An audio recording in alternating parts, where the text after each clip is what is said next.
Hello and welcome to HealthyHouseplants.com, where we teach you all about gardening in the great indoors. If you'd like to support our show, please use our Amazon affiliate link below. Today I am going to be doing a video here that was recommended by one of my viewers, TD Ginter. Thank you for suggesting this. This is a fun one. And this is common houseplant terms. So TD had recently been become involved in a plant group and of plant enthusiasts, houseplant enthusiasts, and wanted to know some of the terms. And actually it can be a little intimidating. It can be a little confusing if you hear people saying some of the things that are said in terms of plant terminology. So it is a good idea to become well versed in the lingo, as they say. So like any hobby, indoor gardening has its own terminology. So the next time you hear people talking about some of these terms that I'm going to tell you, or if they mention them to you and you want to look like you know what you're talking about, then you will be able to do that after I cover some of these. So I'm going to do them in alphabetical order here. When I'm done, it's probably not going to be all inclusive. So if you do have any other terms you would like to know the answers to, please put them in the comment section below, and I will be happy to define those terms for you as well. So amendment.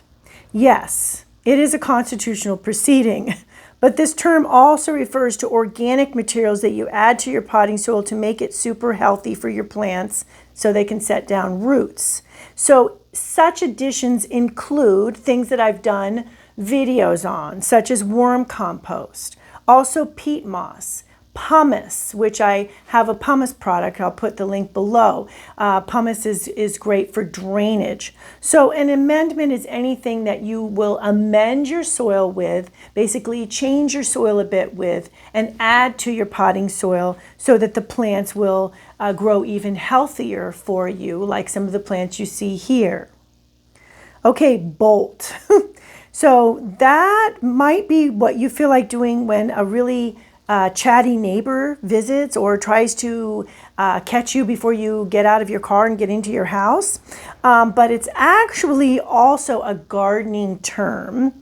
And what it means is it occurs when something goes to seed before it's time, or it just when it goes to seed. This happens to plants outdoors or even plants you're growing indoors. So it could be edibles like lettuce. It does happen to lettuce. It can also happen to plants such as the coleus. I have a coleus here that you see there. When it starts to get a lot of flowers, that means it's bolting, and then it can become rangy at that point. So that's when you want to pinch off the flower heads. Basil, basil growing outdoors, basil growing indoors will also do that. Pink polka dot plant tends to bolt. When you see it just start to grow up really high and it starts to put on little flowers, little flower stalks, it is bolting. So you want to pinch back when things bolt, because things that are edible will turn bitter at that point, and things that you want to stay compact will just continue to become rangy, like the pink polka dot plant. Okay, cross. So this is something that could happen if you're getting upset with somebody in your life. However, when it comes to indoor gardening, this is what occurs when two parent house plants with dissimilar parents cross and make a whole new super cool plant, right? So that's where the hybridizers find these really cool plants. You see there's the arrow-shaped arrowhead plant there with the arrow-shaped lime green leaves. So that one is one that came from a cross and from some original arrowhead plants that are deeper green. So those sorts of things can happen. They do happen all the time, and that's how we get these really cool plants. They will cross, and there's other things that hybridize will also hybridize them. But when they hybridize, they are crossing those two dissimilar parent plants to create a new plant. Okay, so cultivate. So this term, what this means, even though it sounds kind of hoity-toity, actually all this really means is that you dig in the potting soil in your containers to prepare the soil for planting. So that's when you're planting, basically. You're cultivating the soil. Cultivating the soil is basically mixing the soil up, moving the soil around to see maybe if you're deciding if you need to add some amendments or you need to do some top dressing to the soil. You move it around with your fingers or you move it around with a trowel. That's all cultivating is. And so it's a fancy way of saying that you are moving soil around. So, cultivation is cultivating plants, is growing plants. So if you hear the term, I'm cultivating such and such, it means that they're actually growing such and such plant. Okay, so Deadhead. This is one of my favorites. So it's not about wild concerts, although, you know, your plants do like music, so you could always play some of that music. But deadheading in your indoor garden means that you are removing flowers that have finished so that the plant initiates new blooms, okay? So when your African violets are done blooming, you pinch off their old blooms. That is deadheading. And then that will make the plant grow new flowers, bud up and create new flowers for you. So that's what deadheading is. Drainage. So this is obviously this could be something that's happening with your kitchen sink or not, right? But it also, what it refers to is that houseplants generally need excellent drainage. I mentioned a little while ago pumice as a good amendment, and that is a good amendment to promote good drainage. So most houseplants really need good drainage. The water should easily run through the pot and out the bottom when you hydrate your plants. And speaking of that, you always want pots with holes in the bottom so the water can run out, because you do not want the roots sitting in wet, and especially lakes. Established. So if you hear them saying, my plant is now established, that could sound like, oh, I've put it in the corner, it got into my house somehow. But actually what that means is that, and especially it occurs after you've repotted a plant, it's when it gets acclimated to its new pot. So when the plant is established, it is acclimated to its new pot, to its, and this could be when you bring a new plant home and it starts to grow for you. Before the plant starts to grow, it has not become established yet. New growth tells you that the plant is established. So if you hear someone talking about, yes, and now my plant is established, now you know what they're talking about. And at the point when the plant is established, then you can begin to fertilize it. And I do have a fertilizer, the Green Gourmet Houseplant Food. I'll put a link below for that too if you want to fertilize your established plants with a really good organic food. So you do want to avoid feeding plants prior to them becoming established. So that would be prior to them becoming established once you've got them home, and prior to them becoming established once you've repotted them, because at that point they're becoming established, and you don't want to introduce any fertilizer. As I've mentioned in other videos, fertilizer gives plants nutrients, and it's like taking vitamins. So if you are becoming, say you've been a little under the weather and you're becoming, you're getting better, which we could liken to becoming established, right? Then you wouldn't be taking a whole bunch of vitamins at that time. You wait until you feel better and then you take your vitamins. So the same with the fertilizing once plants have become established. Foliar feeding. So this could be what you would really like your kids to do, which is eat their veggies, but it actually refers to, with houseplants, spraying a liquid fertilizer onto plant leaves. And I have a video on doing this. The foliage absorbs the nutrients more quickly this way than through the roots. It's a great option for nutrient-starved house plants. So that is something to keep in mind. So that is what foliar feeding.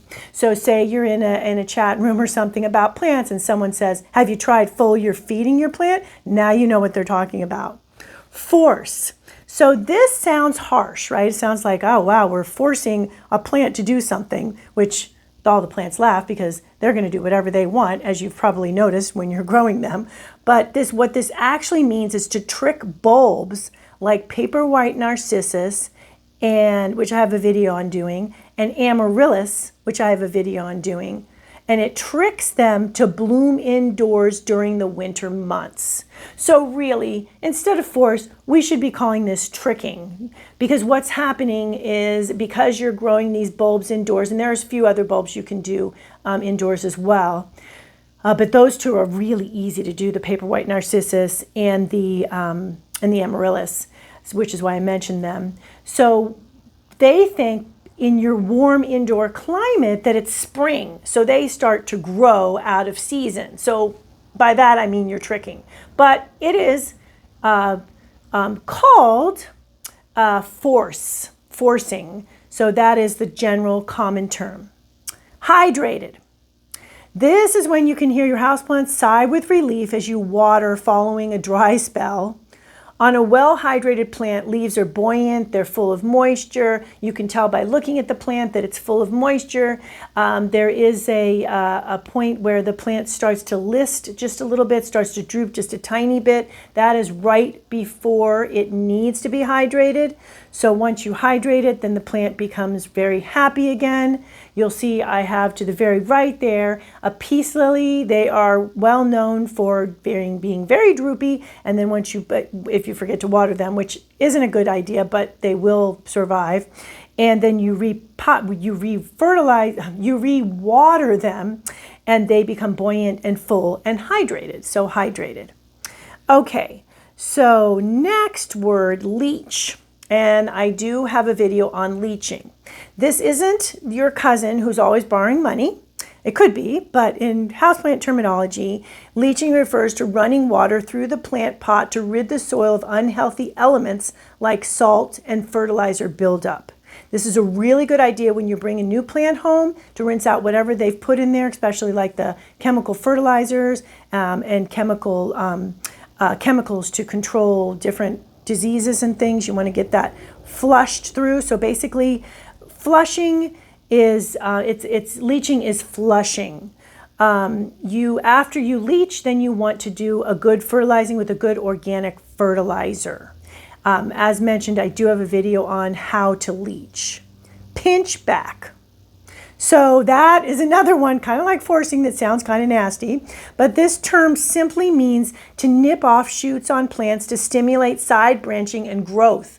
So such as I have in some of my pruning videos, like my pruning video for a pink polka dot plant, you pinch. And pinching you can do with your thumb and your forefinger generally. You want to do it on the soft stemmed plants.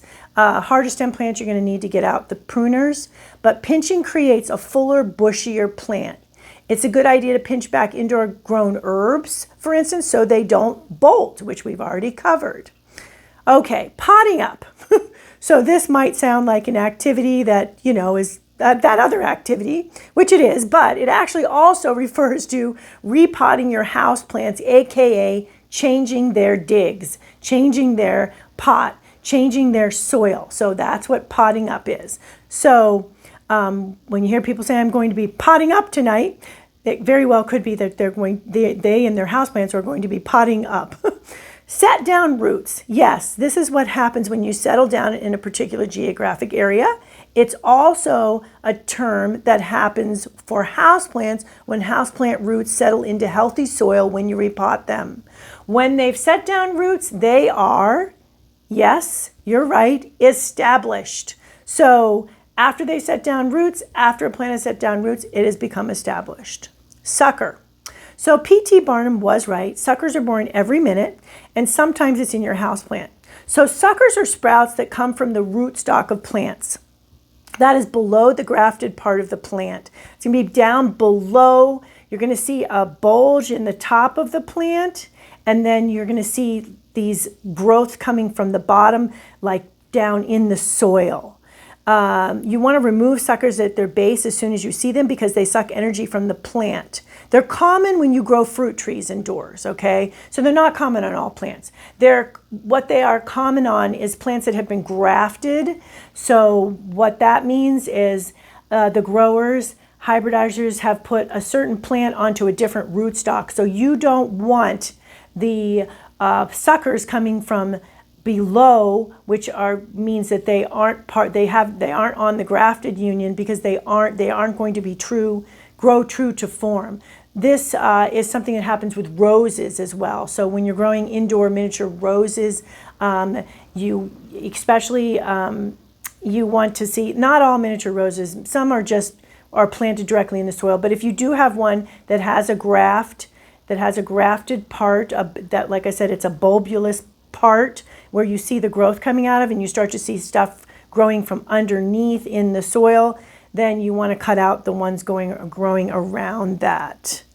Okay, transpiration. You know when you sweat? Well, houseplants transpire. They have stomata on the underside of their leaves, and that's where they transpire. That's where they let out moisture. And sometimes if they've been overwatered or if it's humid in your house and then you've just watered, they will release moisture through their stomata just because they have a lot of moisture and that to regulate themselves. So that is what transpiration is. So there you have it. There's a bunch of lingo that you can now know, right? And so you can even use these various terms when you're talking to some other houseplant lovers and in the various areas that you go to do that. Like I said, let me know if you have any questions about any other terms that you've used. I'd be happy to answer those questions. Thank you for stopping by today. Please leave any comments about any indoor gardening tutorials you'd like to see. Remember to like, comment, subscribe, and share this video. And please check the bell if you'd like to be notified when new videos are released.